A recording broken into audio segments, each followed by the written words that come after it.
Day 3 here in Switzerland started with breakfast, and then we went to go get a rental car because we would be driving down to Italy today. We were gonna go check out Lake Como in the northern part of Italy. I ended up being the driver, and even though it was only a 60-mile trip, it took us about 3 hours, mainly because most of the trip wasn't just a straight highway. The last part of Switzerland before we entered Italy was these big, windy mountain roads where you'd practically have to come to a complete stop to turn around, some of the turns being maybe 160 degrees around. And so while that part took some time, it was actually a really pretty drive just looking out from the mountains.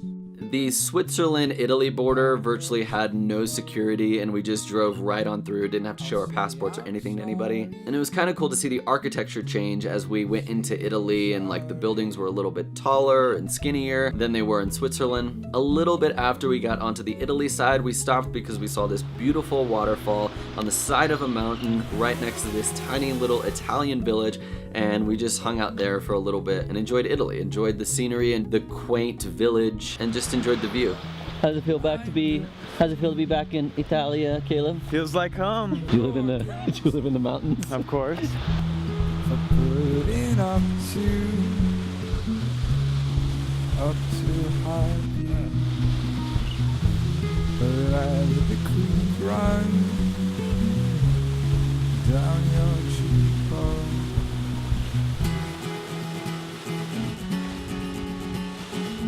Where are we, Sarah? Lake Como? Why did we come out here? Because why not head up another country on our 1-week vacation?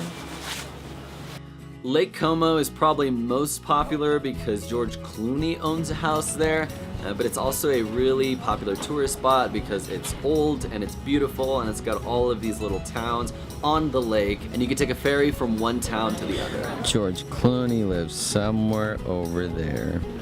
Maybe on that boat. Look, I can take a great selfie right here.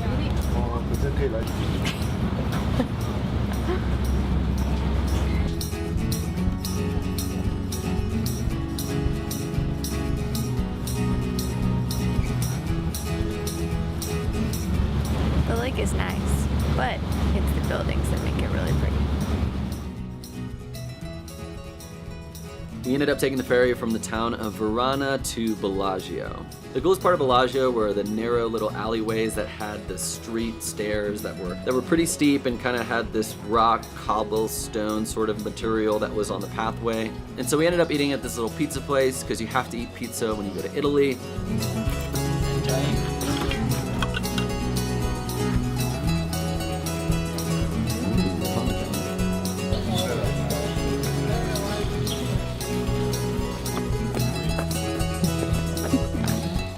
What if I just bought these like random cat ones? I went to Italy.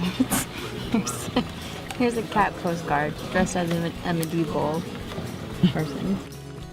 And while Bellagio was really pretty, it was much more of a tourist area than anywhere else that we've been to so far. English was pretty widely spoken, a lot of Americans, Canadians, Australians, much more so than anywhere we've been to in Switzerland so far. Sarah's absolutely loving her selfie stick. Not even for selfies, just for really high up pictures. It goes where I can't go. And so we spent most of the day there, took the ferry back to Verona, and then ended up just driving back to Switzerland. This trip making it 3 European cities that I've been able to drive in, the first being in Scotland a couple years ago, and now Switzerland and Italy. When we got back to the hotel, we went to get something to eat, we relaxed, and we went to bed. Which brings us to day 4.